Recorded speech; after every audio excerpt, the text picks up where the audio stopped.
주 안에서 오늘 하루도 평안하셨습니까? 다시 성경을 읽다 오늘은 26번째 시간 호세아입니다. 호세아, 여호수아, 예수 이 모두 다 같은 어원입니다. 구원자, 구원이라는 뜻이죠.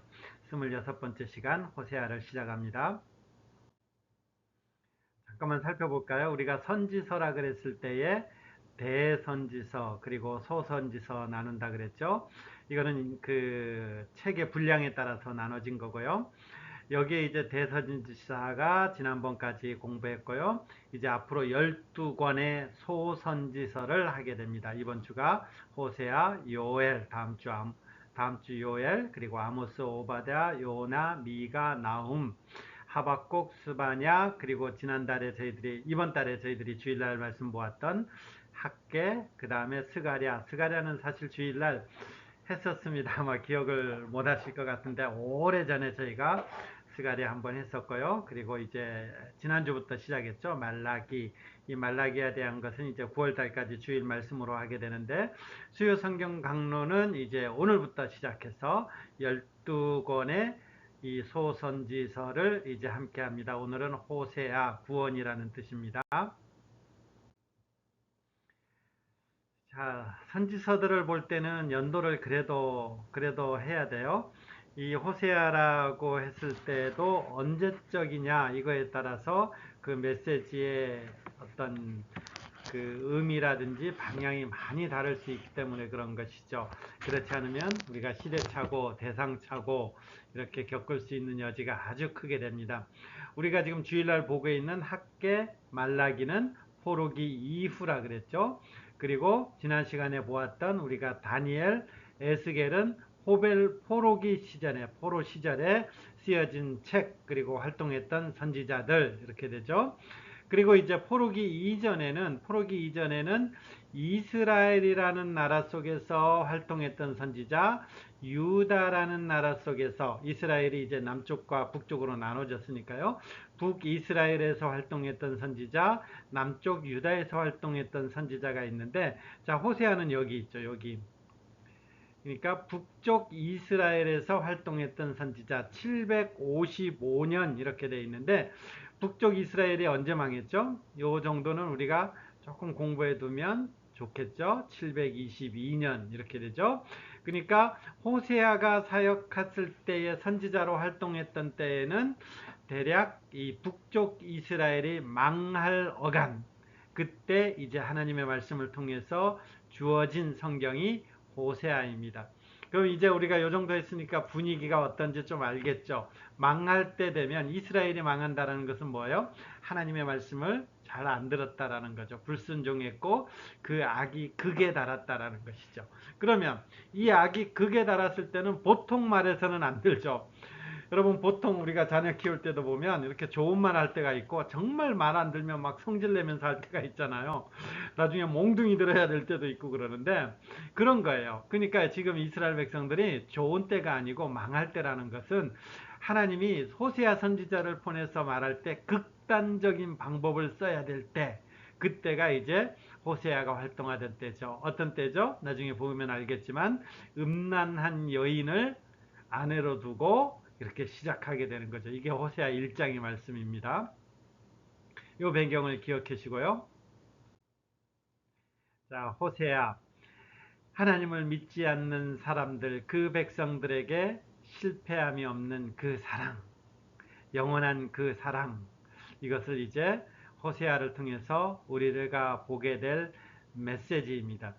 이스라엘의 죄보다 하나님의 언약적 사랑과 자비가 더 크다. 이렇게 되는 것이죠. 하나님의 언약적 사랑과 자비가 이스라엘의 죄보다 더 큰 그 사건들 그리고 하나님의 말씀을 저희들이 보게 됩니다. 그래서 호세아를 읽다 보면 여러분 은근히 이 소선지서 중에 여러분 익숙한 성경 구절이 많은 데가 호세아입니다. 익숙한 성경 구절이 참 많습니다. 근데 문제는 뭐냐면 저도 그렇지만 이 익숙한 성경 구절을 너무 띄엄띄엄 읽어버렸어요. 그러니까 다 연관시켜서 읽지 않고 이렇게 하나하나 따로 이렇게 해버림으로 말미암아서 조금 그 하나님의 말씀의 의미가 조금 퇴색한 느낌이 됐어요. 그래서 이번 기회 동안에 저는 물론 이제 개관을 하지만 이번 기회 동안에 1장부터 마지막까지 이렇게 조금 차곡히 읽다고 보면 우리가 알고 있는 말씀들이 툭툭 튀어나올 때 그것들을 이렇게 잘 엮어내면 아마 하나님께서 호세아를 통해서 지금 이 시대 가운데서도 하시고자 하시는 그 말씀의 의미들이 더 도드라지지 않을까 이렇게 생각되어집니다. 우선 우리가 전체적인 것을 한번 살펴본다면요.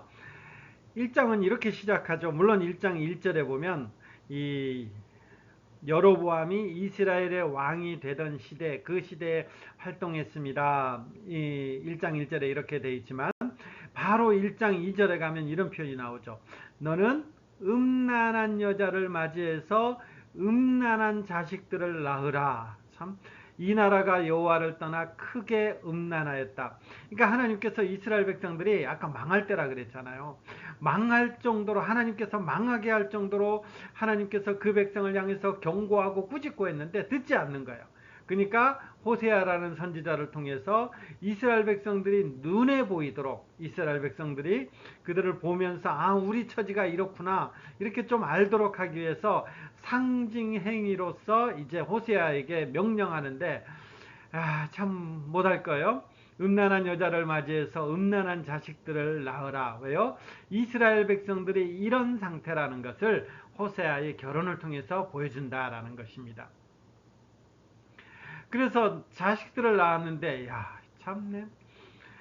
자식 이름이 예후집을 심판한다. 가차없이 심판한다. 나의 백성이 아니다. 이렇게 되죠. 나의 백성이 아니다. 이게 자식 이름이에요.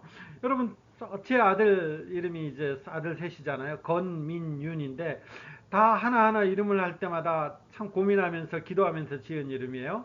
건이라는 것은 세울 건 하나님 나라를 세웠으면 좋겠다. 민이라는 것은 그 이사야 40장을 읽으면서 이제 하나님의 백성들을 통해서 하나님의 사람들을 통해서 이 땅이 좀 위로받았으면 좋겠다. 그래서 활악할 민자를 썼죠.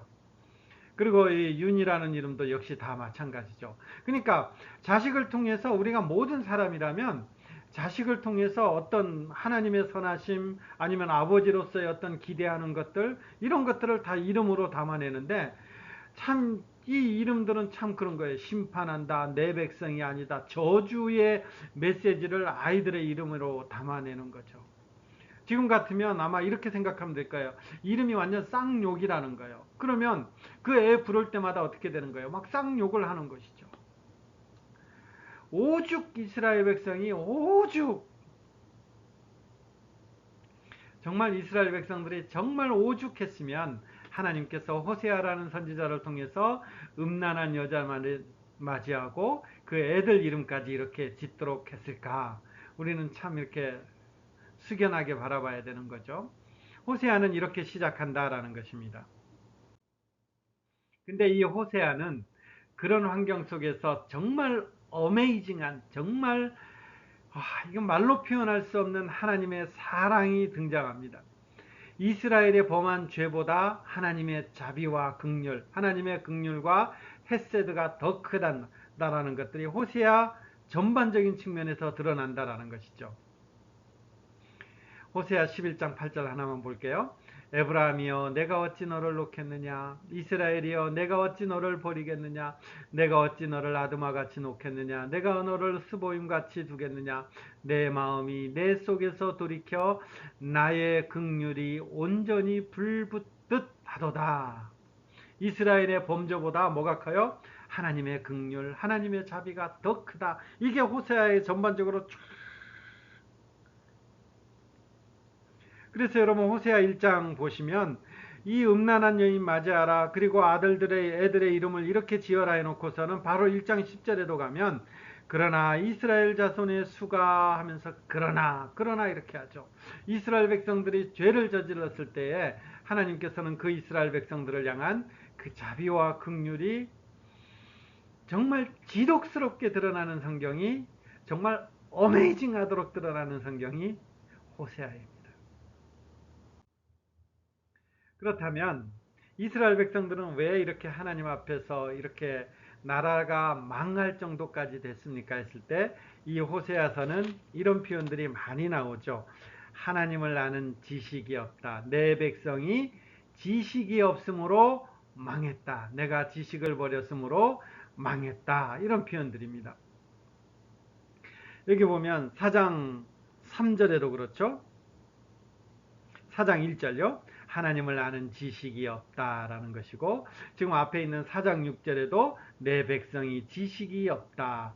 4장 14절에도 가면 깨닫지 못하는 백성은 망한다. 하나님의 백성인데도 하나님을 알지 못하기 때문에 이것이 이스라엘이 하나님 앞에서 망하게 되는 원인이 된다. 이렇게 되는 것이죠. 이 안다라고 했을 때, 여기 지식이라고 했을 때 우리는 이 표현을 이제 제가 여러 번 말씀드린 것 같은데 야다라는 단어를 써요. 이것은 이런 것입니다. 저는 우리나라 대통령이 윤석열 대통령이죠. 저는 윤석열 대통령이 알아요. 대통령을 알죠. 근데 그 대통령께서는 저를 몰라요. 그러면 이런 상태를 두고 이제 우리는 안다 이렇게 표현하는 것이 아니라 마치 부부 사이 정도 돼야 쓸 수 있는 표현이 안다라는 표현이에요. 그러니까 제가 내 아내를 이제 한 25년 동안 같이 살았으니까 25년 동안 살 만큼 이제 내 아내를 안다 이렇게 표현하는 것이고, 저 아내도 저랑 25년 어간을 살았으니까 이제 저를 안다 이렇게 했을 때에 그때 쓰이는 단어가 여기에 야다라는 것입니다. 이것은 뭐예요? 단순히 우리가 지적인 지식적인 알미 아니라 서로 인격적인 교제가 있는 상태, 서로 인격적인 관계가 있는 상태라는 것입니다. 그러니까 하나님을 아는 지식이 없다라는 것은 이스라엘 백성들이 하나님을 피상적으로 알고 하나님을 인격적으로 알지 못하고 그냥 이렇거니 이렇게 알아서 그 하나님과 교제하며 그 하나님과 함께하는 것이 아니라 내 마음대로 생활했다라는 것입니다. 이렇게 되면 망한다라는 것입니다. 나도 너를 버렸다. 내 제사장이 되지 못하게 한다. 이렇게 표현하는 것이죠. 그렇기 때문에 하나님께서는 이런 표현을 쓰는 것입니다. 나는 인연을 원하며 제사를 원하지 아니하고, 그 다음 표현 잘 보세요. 번제보다 뭘 원한다고요? 하나님을 아는 것을 원한다라는 거죠. 하나님 앞에 나와서 예배하고 기도하는 이것보다 하나님 아는 것, 하나님과 인격적인 교제를 누리고 인격적인 관계 속에서 인격적인 교제를 누리는 것, 하나님은 이것을 원하는 것이지 형식적으로 와서 예배드리는 것, 이것을 원하지 않는다라는 것이죠. 그럼 어떻게 해야 되나요? 여기에 이런 표현들이 있는 것이죠. 호세아 6장 3절 가면 이런 표현들은 좀 외워두시는 것도 좋을 것 같아요. 그러므로 우리가 여호와를 알자. 어떻게 알아요? 힘써 여호와를 알자. 그의 나타나심은 새벽빛같이 어김없나니 비와 같이 땅을 적시는 늦은 비와 같이 우리에게 임하시리라 하니라. 그러면서 6장 6절에 하나님을 아는 것을 원하노라 이렇게 연결되고 있죠. 우리가 힘써 여호와를 알자. 하나님의 그 말씀 속에서 호세아는 이렇게 하는 것입니다. 이스라엘 백성들이 하나님을 버리고 언약 백성인 그 부부관계인 그 하나님을 버리고 딴 우상을 숭배했을 때 하나님께서는 호세아를 통해서 음란한 여인을 두면서 그 이스라엘 백성들을 보도록 하는 거죠. 그래서 우리가 이렇게 하나님 앞에 범죄했다. 그래서 돌아와야 되는데 우리가 어떻게 돌아야 됩니까 했을 때, 우리가 이렇게 된 것은 하나님과의 인격적인 관계, 그리고 그 관계 속에서 나오는 하나님과의 교제가 없기 때문이다. 이것을 지식이 없기 때문이다 라는 거죠. 그래서 하나님은 하나님을 아는 것이 원하다. 그러므로 우리가 여호와를 알자, 힘써 여호와를 알자, 이렇게 외치는 것이죠. 그러면서요, 우리가 이 표현도 잘 아는 표현이죠. 너희 묵은 땅을 기경하라. 지금이 곧 여호와를 찾을 때니. 이게 사실 마찬가지 표현이에요. 아까 지식이 없다, 지식을 여호와를 안다라고 했을 때 이것이 인격적인 교제라고 그랬잖아요. 여호와를 찾는다라는 것이 역시 같은 맥락 속에서 드러나는 것이죠.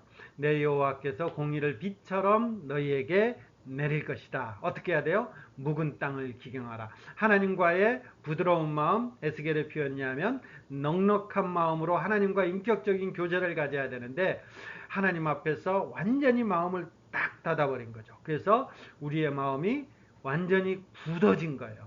그래서 하나님께서는 우리로 하여금 이스라엘 백성들을 향해서 너희 묵은 땅을 기경하라.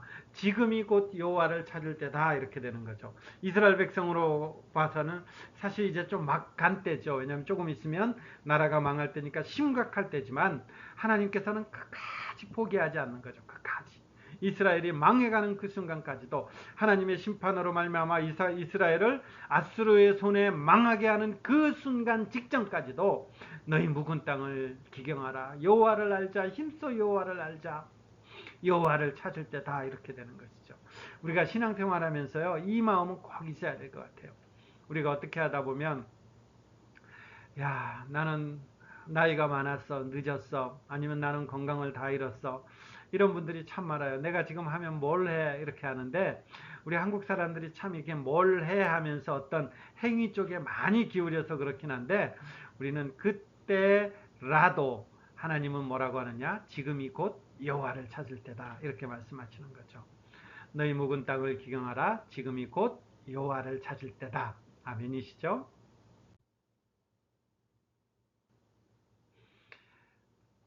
이 표현도 우리가 익숙하죠. 오라 우리가 여호와께 돌아가자. 여호와께서 우리를 찢으셨으나 도로 낫게 하실 것이요 우리를 치셨으나 싸매 주실 것임이니라. 오라 우리가 여호와께로 돌아가자. 호세아가 이렇게 외치는 것입니다. 이것은 그 시대 가운데 외쳤던 것이고, 우리 시대는요, 우리 시대 역시도 이 말씀을 하나님의 말씀으로 받으면서 우리도 동일하게 적용할 수 있는 거죠. 역시 동일하게 하나님의 말씀으로 받으면서 오라 우리가 힘써 여호와를 알자. 묵은 땅을 기경하자. 여호와께로 돌아가자. 이런 어떤 구호와도 같은 이 표현들이 우리 하나님의 말씀으로 이 시대 가운데서도 우리가 함께 적용하며 교훈받으며 하나님의 말씀으로 받게 되는 것이죠. 자, 호세아와 고멜을 통해 보는 하나님의 이스라엘 사랑. 그러면 요 정도 이렇게 개관을 해놓고 이제 성경을 1장부터 이렇게 호세아 1장부터 다시 한번 살펴볼게요. 여러분 제가 교환을 나눠줬기 때문에 이것은 앞에 화면보다는 여러분 교환을 보시면 될 것 같아요. 여기 3번 있죠. 92페이지 3번. 결혼의 유비를 통한 하나님과 이스라엘의 관계를 드러내죠. 유비라는 것은 어떤 사건을 모형으로 이렇게 두었을 때 그것을 보면서 다른 어떤 보이지 않는 것들을 확인하는 거예요. 그러니까 음란한 여자를 맞이하여 음란한 자식을 낳는 것들을 통해서 이스라엘 백성이 이렇다라는 것들을 이제 보여주는 거죠. 이 때문에 이제 어떻게 되나요? 이스라엘 족속은 나라를 패하게 되고 722년에 망하죠. 그리고 다시는 이스라엘 족속을 긍휼히 여겨서 용서하지 않을 것이다. 그만큼 이스라엘은 갈 때까지 갔다라는 거죠. 여러분 참 하나님이 체면도 없으시게 이 표현이 나중에 바뀌게 되죠. 호세아에서 보면 이 표현이 이제 바뀌게 되는 것이죠. 하나님이 이스라엘이 범죄할 때 뭐라고 표현해요? 내가 다시 긍휼을 허락하지 않겠다. 용서하지 않겠다. 이렇게 표현하는 거죠. 그러면 그렇지만 그러나 바로 그러나라는 단어가 나오죠. 제가 빨간색으로 하이라이트 해놨는데요. 그러나 내가 유다 족속을 긍휼히 여기겠다. 그러나 이스라엘 자손의 수가 바닷가의 보배같이 많아지겠다. 그리고 하나님의 사랑과 긍휼 그리고 신실한 신 때문에 이것을 이루겠다. 이렇게 되는 거죠. 여러분 이 구조 잘 한번 생각해 보세요. 우리가 하나님 앞에 회개했기 때문에 하나님께서 우리를 긍휼히 여겨주시는 것이 아니라 하나님의 사랑, 하나님의 긍휼, 하나님의 자비 헤세드 그리고 하나님의 그 언약적 신실하심 때문에 우리가 범죄한 것보다 이 사랑이 더 커버린 거예요. 그래서 이 범죄함에 대해서 징계는 하지만 하나님께서 끝까지 이 백성들을 붙들고 가시게 되는 것이죠. 거기 호세아 2장 14절부터 23절까지 제가 말씀인데요. 일부만 이렇게 적어놨는데 한번 읽어볼게요. 그러므로 보라 내가 그를 타일러 거친 들로 데리고 가서 말로 위로하고 거기서 비로소 그의 포도원을 그에게 주고 야골 골짜기를 소망의 문을 삼아 주리니 참 좋죠. 그가 거기서 응대하기를 어렸을 때와 애굽 땅에서 올라오던 날과 같이 하리라. 여호와께서 이르시되 그 날에 내가 나를 내 남편이라 일컫고 다시는 내 바알이라 일컫지 아니하리니. 지금은 남편이 바알이라는 거예요. 근데 하나님께서 이제 다시 남편이 되어 주신다라는 거죠. 내가 바알들의 이름을 그의 입에서 제거하여 다시는 그의 이름을 기억하여 부르는 일이 없게 하리라. 그날에는 내가 그들을 위하여 들짐승과 공중의 새와 땅의 곤충과 더불어 언약을 맺으며, 이것은 온 우주 다 언약을 맺는 거죠. 이 땅에서의 활과 칼을 꺾어 전쟁을 없이 하고 그들로 평안히 눕게 하리라. 내가 내게 장가들어 영원히 살되 공의와 정의와 은총과 긍휼히 여김으로 내가 장가들며 진실함으로 내게 장가들리니 내가 여호와를 뭐 한다고요? 알리라, 이렇게 되죠. 내가 여호와를 알게 된다. 이런 것들을 통해서 하나님이 원하는 게 뭐라고요? 힘써 여호와를 알자, 이렇게 됐는데 하나님께서 이 일을 하시겠다라는 것이죠.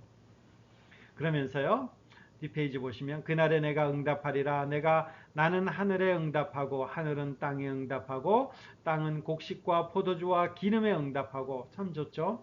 또 이것들은 이스라엘에 응답하리라. 내가 나를 위하여 그를 이 땅에 심고 긍휼히 여김을 받지 못하였던 자를 긍휼히 여기며 내 백성 아니었던 자에게 향하여 이르기를 너는 내 백성이라 하리니 그들은 이르기를 주는 내 하나님입니다. 그들은 하나님의 백성이 되고 하나님은 우리의 하나님이 되십니다. 이것을 이루어 주신다라는 것입니다. 반역한 이스라엘을 하나님이 혹독히 벌하시기는 하시지만 하나님의 언약과 사랑과 자비는, 언약적 사랑과 자비는 이스라엘의 죄보다 더 강력하다라는 거죠. 그 교환의 요한 호세아 3장 4절 5절 이스라엘 자손들이 많은 날 동안 왕도 없고 지도자도 없고 제사도 없고 주상도 없고 에봇도 없고 드리빔도 없고 없이 지내다가, 이건 뭐예요? 사실 왕도 있고 제사장도 다 있었죠. 근데 그 왕도 제사장도 다 하나님 앞에서 거역하는, 하나님이 보시기에 그 위치로서 하지 못하는 그런 제사장들, 왕들 많이 존재했던 것입니다. 그래서 없고 하다가 이제는 이스라엘 자손이 돌아와서 그들의 하나님 여호와와 그들의 왕 다윗을 찾고, 다윗이 나오죠. 마지막 날에는 여호와를 경외함으로 여호와와 그 은총으로 나오리라. 다윗을 찾고 다윗의 후손으로 오시는 그분으로 말미암아서 여호와를 경외함으로 그의 은총으로 나아가리라. 메시아 사상까지 드러내는 것입니다. 이게 1장부터 3장까지 내용입니다. 그리고 4장부터 11장까지는요. 물론 그 이후까지 생각할 수도 있어요. 4장부터는 이제 고발합니다. 그러면 이 이스라엘 백성들이 뭘 잘못했느냐 했지만 그 고발 속에서 하나님의 자비, 미래에 대한 소망들이 등장하는 것이 이 호세아서의 특징입니다. 이스라엘이 왜 이렇게까지 됐느냐? 이스라엘의 불순종의 원인은 뭐죠? 하나님을 아는 지식이 없기 때문에 그렇다. 굉장히 많이 반복됩니다. 여기서 지식이라는 것은 뭐예요? 단순히 지적 활동을 넘어서 인격적인 관계를 통해 아는 것, 이렇게 되는 것이죠. 나는 이제를 원하고 제사를 원하지 아니하며 번제보다 하나님을 아는 것을 원한다. 하나님의 마음이 들어있는 것입니다. 그리고 이 야곱의 거짓말, 민수기에서의 반역, 사울 왕 등을 꺼내면서 이제 이스라엘 백성들을 이제 하나님 앞에 고발하는 거죠. 그럼에도 불구하고 이 호세아의 또 뒷부분은 그의 백성을 버리지 아니하시는 그 하나님의 자비. 호세아 11장 3절 4절 볼까요? 거기 교환에 제가 했어요. 그러나 내가 에브라임에게 걸음을 가르치고 내 팔로 안았음에도 내가 그들을 고치는 줄은 그들은 알지 못했다. 근데 하나님은 어떻게 했다라는 거예요. 내가 사랑의 줄고 사랑의 줄로 그들을 이끌었고 그들에게 대하여 그 목에서 멍에를 벗기는 것 같이 되었으며 그들 앞에서 먹을 것을 두었다. 11장 8절요. 에브라임이여 내가 어찌 너를 놓겠느냐. 이스라엘이여 내가 어찌 너를 붙들겠느냐. 내 마음이 내 속에서 돌이키어 나의 긍휼이 온전히 불붙듯 하도다. 13장 14절요. 내가 그들의 스올의 권세에서 속량하며 사망에서 구속하리니 사망아 내 재앙이 어디 있느냐. 스올아 내 멸망이 어디 있느냐. 뉘우침이 눈앞에 숨으리라 이렇게 표현하는 것입니다. 그래서 호세아는 이렇게 끝을 내는데 마지막이 참 독특하죠. 호세아의 마지막은 별책부록처럼 누가 지혜와 총명이 있어 이 모든 것을 이해할 수 있을까라는 물음으로 마무리하는 것입니다. 이는 무슨 말이냐? 결국 호세아의 말씀은 이스라엘에 국한된 것이 아니라 하나님의 성품, 그리고 하나님의 목적, 그리고 인간의 본성에 대한 깊은 진리를 마지막 질문을 통해서 드러내면서 이제 호세아는 매짐하고 있는 것이죠. 자, 호세아 하면 이 하나님의 이 헤세드, 이 사랑, 이게 이제 중심적으로 드러났죠. 이 속에서 정리해 보면요. 하나님의 언약과 사랑과 자비는 이스라엘의 죄보다 더 크다. 우리는 이 은혜 때문에 사는 것이죠. 그렇지 않으면 우리가 죄 지을 때마다 우리는 하나님 앞에 별 낯이 없는 것이고 우리는 영영 형벌 가운데 떨어지게 되는 것이죠. 그렇지 않고 우리가 살아있는 것은 하나님의 언약과 언약적 사랑과 자비 때문이죠. 우리가 힘써 여호와를 알자, 여호와를 알자. 이것은 우리 시대에서 주어지는 하나의 사명일 것입니다. 하나님 앞에서 매일 인격적인 교제를 하는 것. 그 인격적인 교제를 하려면 하나님을 알아야 되겠죠. 그래서 우리가 하나님의 말씀 앞에 서는 것에 게을리하지 않기를 바라겠고요. 그 하나님 말씀 앞에서 그 하나님과 인격적인 교제, 이것은 그 말씀에 순종하는 것을 말하는 것입니다. 포함되는 것입니다. 아침마다 하고 있는 우리가 매일 성경 PT 말씀 따라가는 거 잊지 마시고요. 날마다 하나님의 말씀을 묵상하고 공부하고 그리고 그것을 마음에만 담아두는 것이 아니라 우리의 몸과 행동으로 드러날 수 있도록 하는 것, 그것이 우리가 힘써 여호와를 알자 이 시대 가운데서도 적용할 수 있는 부분이죠. 이 일에 게을리하지 않기를 바랍니다. 그러면서도 혹 우리 마음이 너무 완악했다면 묵은 땅을 기경하자. 하나님의 은혜를 구하면서 성령 하나님으로 말미암아 우리 마음을 부드럽게 해주십시오. 간구하면서 우리의 묵은 땅이 있다면 기경하시기 바랍니다. 정리합니다. 우리가 여호와를 알자. 힘써 여호와를 알자. 뒤에 배경이 되는 그림은 저희 집 옆에 있는 발전의 주상절리 모습입니다. 이 하나님께서 창조하신 이 세계 속에서 깃들여 있는 하나님의 어떠하심, 이런 것들은 하나님의 말씀인 성경을 통해서도 알아가고 하나님께서 허락하신 창조 세계를 통해서도 알아가고 그리고 우리와 관계하는 모든 사람들을 통해서도 알 수 있을 것입니다. 여하튼 우리가 여호와를 알자, 힘써 여호와를 알자. 우리 시대 속에서도 이 말씀이 여러분에게 도전이 되기를 간절히 기원드립니다.